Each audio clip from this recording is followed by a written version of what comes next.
All right. So we want all honor and glory to Yahweh, by Hashem Yahushua, by Hashem Rakakwadash. It's all honor and glory to the Most High God through His Son, who the world innately called Jesus Christ, and of course the Holy Spirit. Right. So this is just a quick video dealing with the milk, man. Right. How do you know? How do we know who the Israelites are? You know, how do you know who's the Israelite? Properly saying it, right? Right. The simplest way. Let me get the book of Romans chapter 8 and verse 6.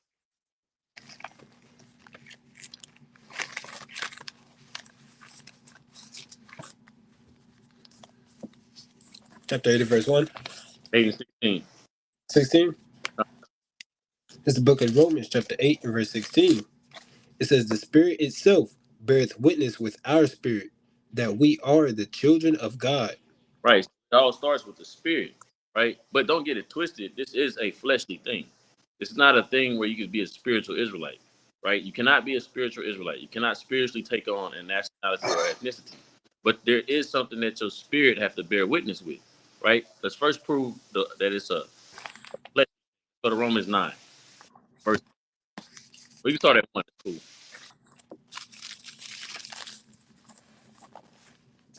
Verse 1. The book of Romans, chapter 9, and verse 1. I say the truth in Hamashiach. I lie not. My conscience also bearing me witness in the Holy Spirit that I have great heaviness and continual sorrow in my heart. For I could wish that myself were accursed from Christ, for my brethren, my kinsmen, according to the flesh. Verse 4.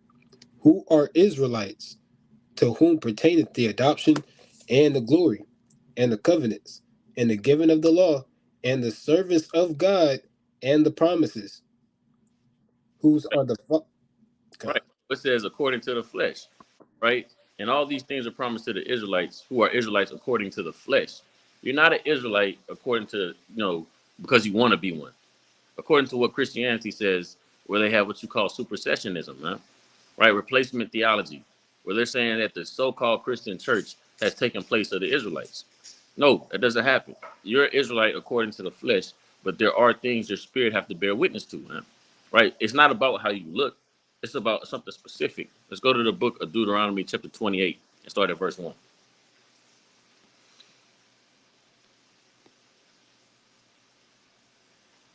You muted, King. The book of Deuteronomy, chapter 28, and verse 1. And it shall come to pass, if thou shalt hearken diligently unto the voice of the Lord thy God, to observe to do all his commandments which I command thee this day, that the Lord thy God will set thee on high above all nations of the earth. Verse 2.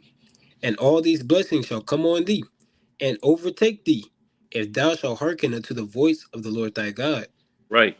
So the Israelites were given an option: keep the commandments, right, and be blessed above all the nations, right? And then there's a flip side to it, right? Let's go to the flip side. Deuteronomy 28 and 15. Deuteronomy chapter 28 and verse 15.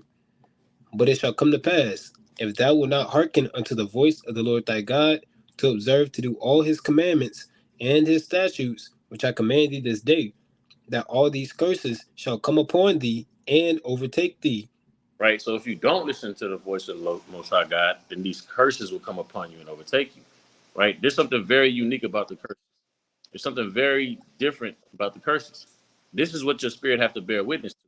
Right. Ultimately, your spirit have to bear witness that the people you descend from literally have gone through and go through these curses. Right. Go to 45 to see what's unique about these curses. Deuteronomy, verse 35. 45. Deuteronomy chapter 28 and verse 45. Moreover, all these curses shall come upon thee, and shall pursue thee, and overtake thee till thou be destroyed, because thou hearkenest not unto the voice of the Lord thy God, to keep his commandments and his statutes which he commanded thee. Verse 46. And they shall be upon thee for a sign and for a wonder, and upon thy seed forever. So these curses are upon the Israelites for a sign and for a wonder. Right? What does a sign do? A sign is an indicator. A sign tells you where things are. A sign tells you what something is. So these curses are on the Israelites as a sign or indicator so you can identify them. That's what it does. It helps you to identify. So these curses are on the Israelites so you can identify who they are. So these people, the nation of people that go through these curses that are placed upon them, right, for not keeping the commandments of the Lord. And first we got to see, did they keep the commandments? Because some people may say, well, I don't know if they kept the commandments or not. Right? Let's go to Daniel chapter 9 and verse 10. Right? These curses are a sign. So whoever fits these curses, whoever falls under these curses, sign is pointing to them being Israel.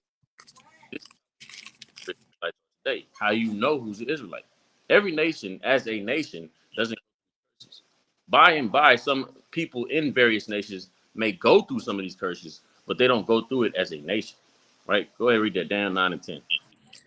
Book of Daniel, chapter 9, and verse 10. Neither have we obeyed the voice of the Lord our God to walk in his laws, which he set before us by his servants the prophets. Yea, all Israel have transgressed thy law, even by departing, that they might not obey thy voice. Therefore, the curse is poured upon us, in the oath that is written in the law of Moses, the servant of God, because we have sinned against him. See, and that's plain. So literally, the prophet Daniel is confirming that the Israelites were fell under the curses that prophet Moses, man. Right, and that's what we're reading right now. These curses, which has already been said to be known as a sign unto the Israelites, so you can identify who they are.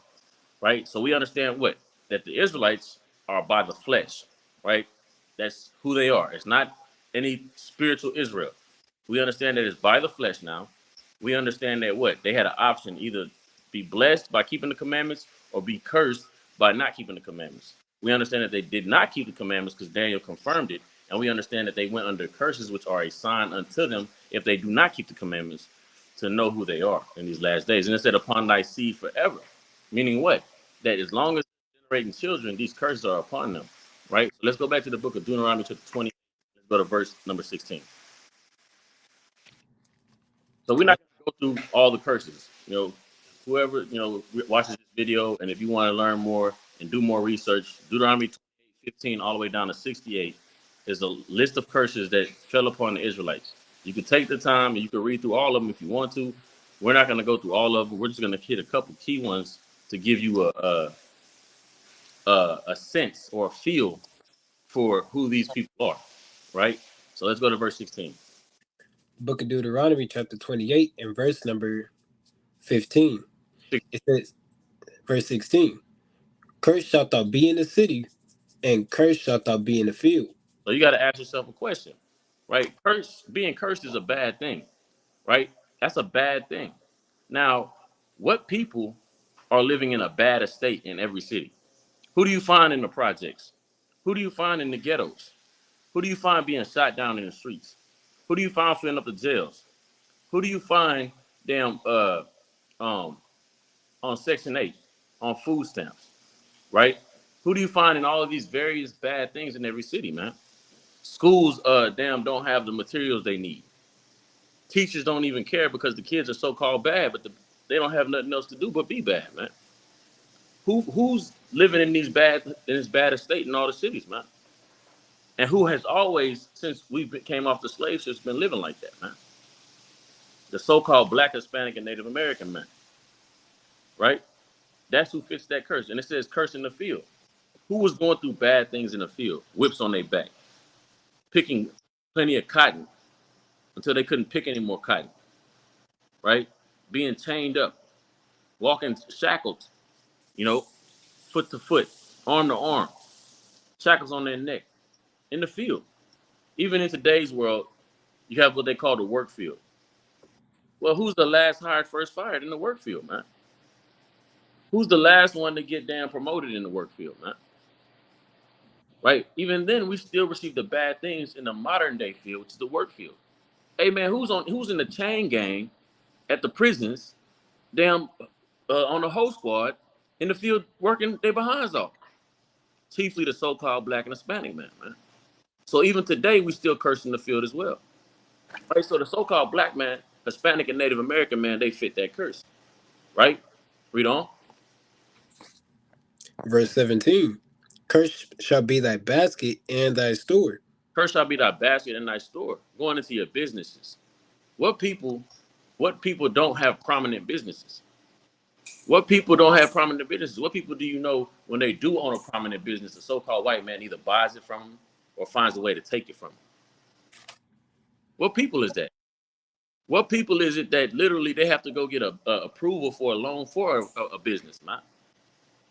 They can't kind of start their own. They got to go to another nation to get the loan, man. Right? What happened in Black Wall Street when we had prominent businesses? They bombed it, destroyed it, tore it down. Right? Greenfield. What happened? They destroyed it. Anytime we've had prominent businesses, they destroyed it. So our businesses are cursed, man, as well. Right? Let's go to verse 37. Matter of fact, let's go to 28 and 28. Deuteronomy chapter 28 and verse 28. The Lord shall smite thee with madness and blindness and astonishment of heart. Now you let me know what people you see walking around in all the places that you go, looking like they're bugged out of their damn mind, living like they bugged out of their damn mind, just completely gone. Abrupt madness, man.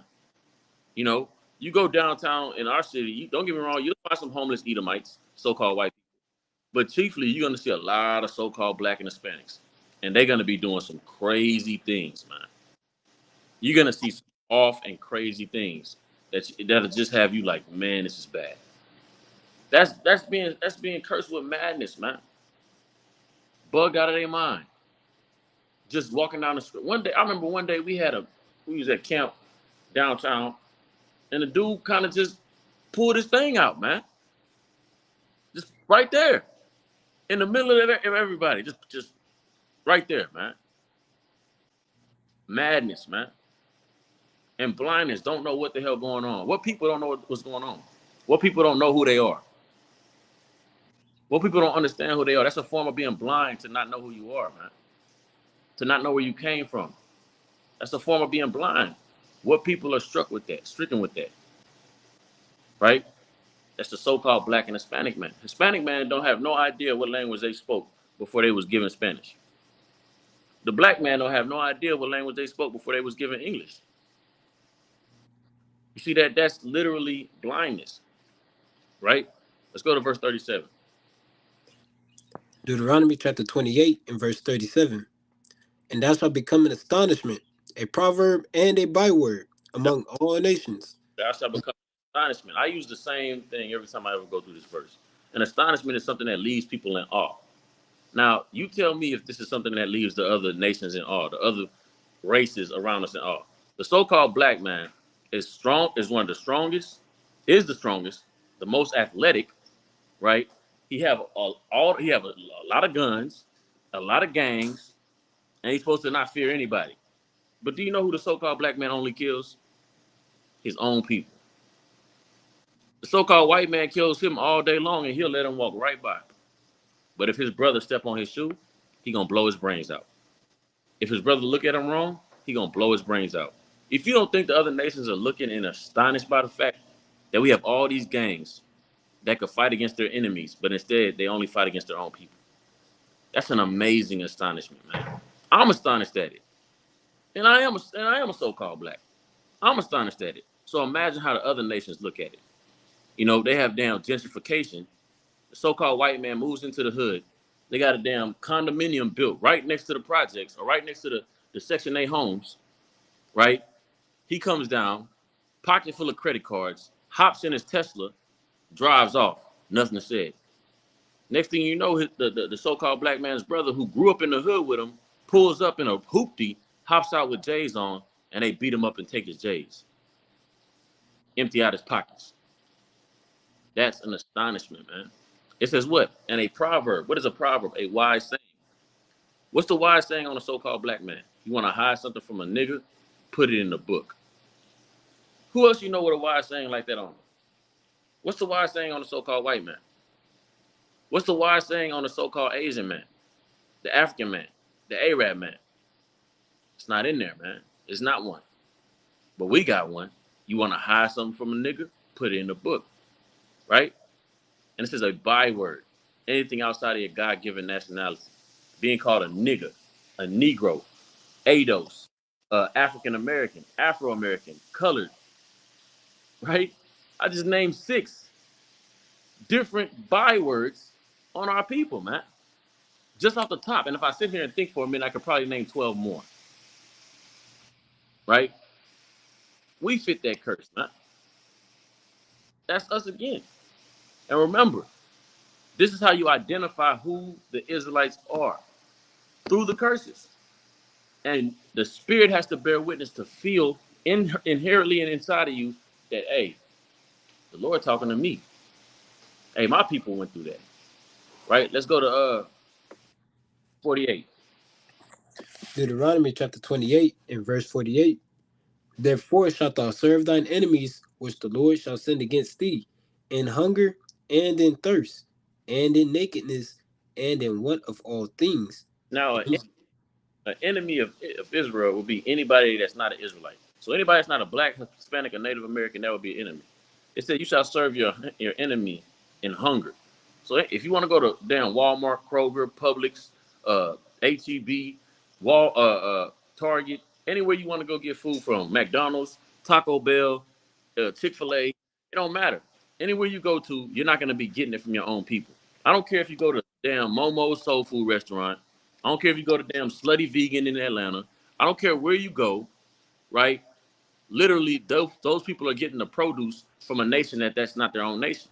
Or they're paying rent for that building in order to give you that food to another nation. Taxes. No matter how you look at it, that food that you're buying is coming from another nation. But when the so-called white man goes and buys food, if he's going to Walmart, if he's going to Taco Bell, if he's going to McDonald's, if he's going to damn Kroger's or Publix, right? He's literally going to his own people, right? The Asian man, they have their own people where they get food from, man.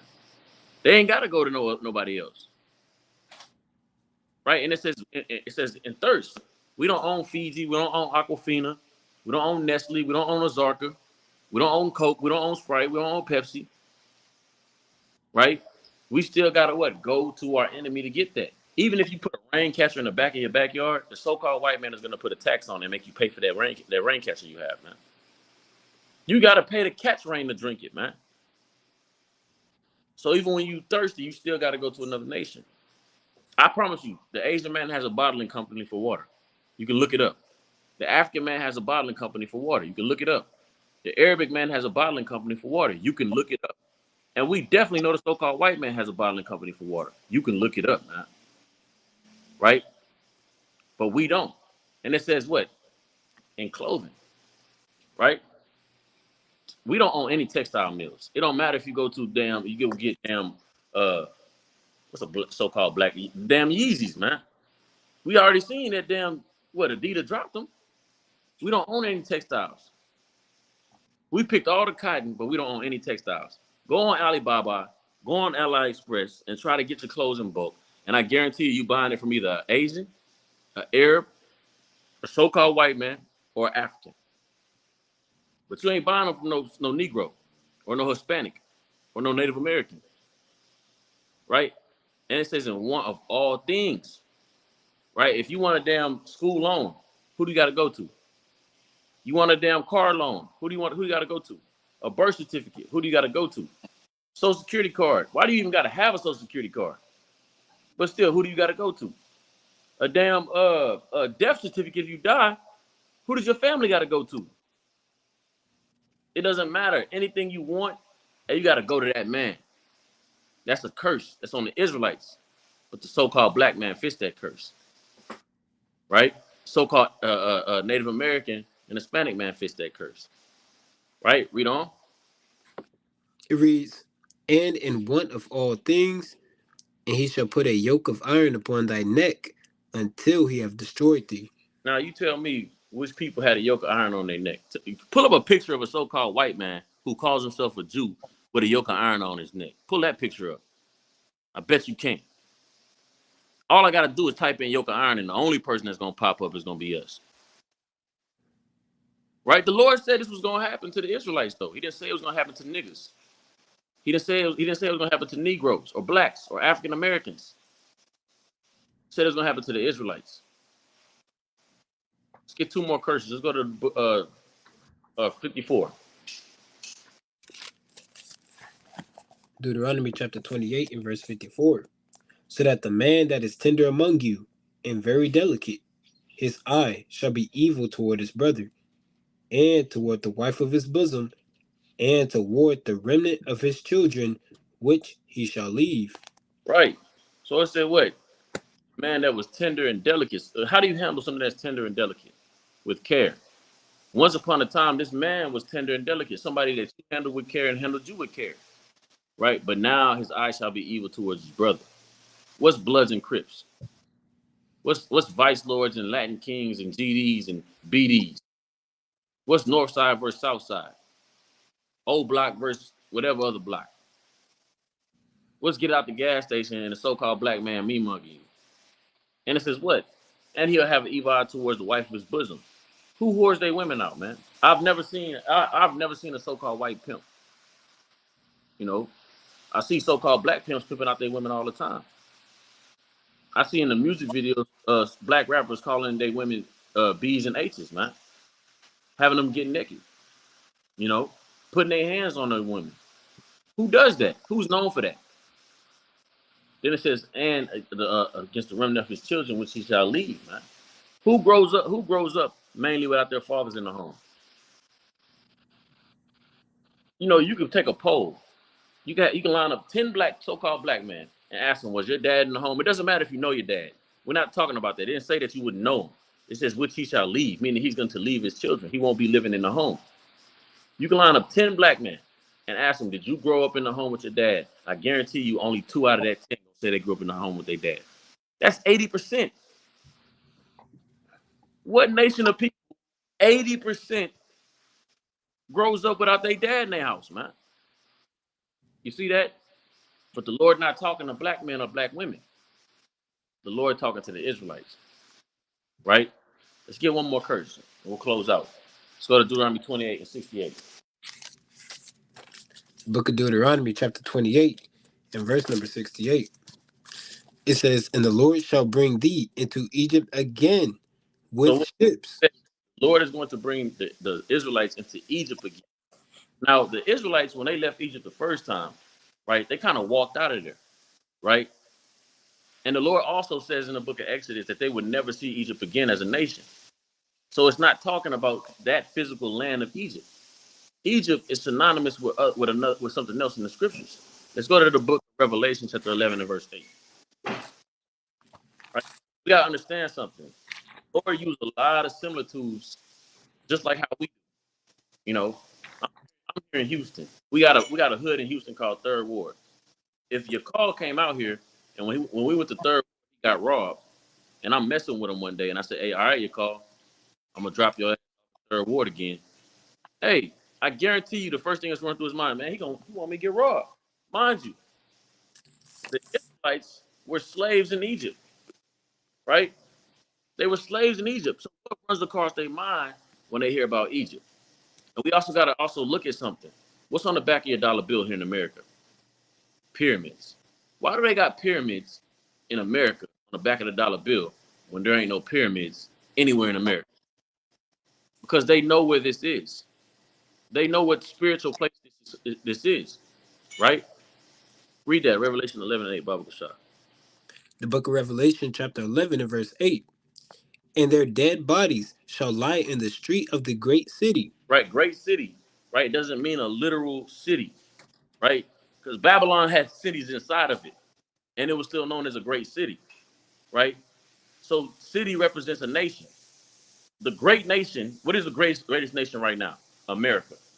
And what place do the so-called black man's body, dead bodies lay in the streets at the highest rate? They die everywhere, but at the highest rate. America, right? So this great city is America. But let's see what it's spiritually called. Go ahead.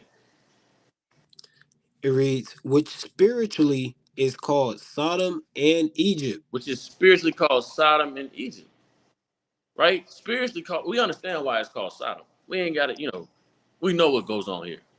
What goes on here doesn't go on on the same level anywhere else. It goes on in other places, but not on the level it goes on in America. No other place has drag queen story time in the schools, in elementary schools, man. right? And Egypt. Why? Because it represents slavery and bondage. Who built up Egypt? The Israelites. Who built up America? The Israelites. Right? So let's go back to Deuteronomy. Understanding that this Egypt is a spiritual Egypt representing bondage or slavery. So keep that in mind as we finish out the verse. Deuteronomy chapter 28 in verse number 68. It reads, "And the Lord shall bring thee into Egypt again with ships." Right. So this you're gonna go into slavery again with ships. With ships. Slavery with ships. Who went into slavery with ships? Right? Who went into slavery on ships? The so-called black man. Right? Go ahead. "By the way whereof I spake unto thee, thou shalt see it no more again. So we wouldn't see the physical land of Egypt again. Nor have we been back to our homeland. Go ahead. And there ye shall be sold unto your enemies for bondmen and bondwomen." So once you get there, you're gonna be what people got off slave ships and were sold immediately after getting slave ships. Right? For slave man and slave woman. Right? Go ahead. "And no man shall buy you." Now we got to understand something. That buy goes into redemption, right? Because there was a Hebrew custom: if your brother waxing poor, he can take on servitude unto you, and another brother can buy him out of that servitude, right?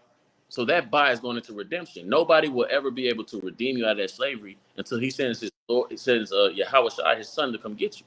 That's why the Malcolm X, Marcus Garvey, Fred Hampton, right? None of them could. Martin Luther King could ever get us out of this captivity because it wasn't set up for that to happen, right? Let's prove that though. Let's prove that being bought is not being actually physically bought. Go to Exodus 15 and 16.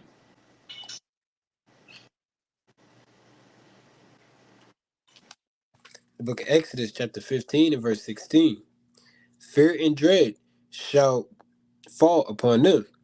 By the greatness of thine arm they shall be as still as a stone, till thy people pass over, O Lord, till the people pass over which thou hast purchased." The Lord didn't physically purchase the Israelites. He redeemed them out of Egypt. So that purchase is the same as that buy, being redeemed, being saved. So that buy that is talking about no man shall buy you is talking about being saved. No man shall save you. Right? That's why Yahweh Shai, who we call Jesus Christ, that's why they say his Lord, your Lord and Savior. Because he's coming to save you out of the hand of those that hate you. Right? So with that, Lord willing, somebody was edified or will be edified in the coming days. Right? Shalom. Shalom.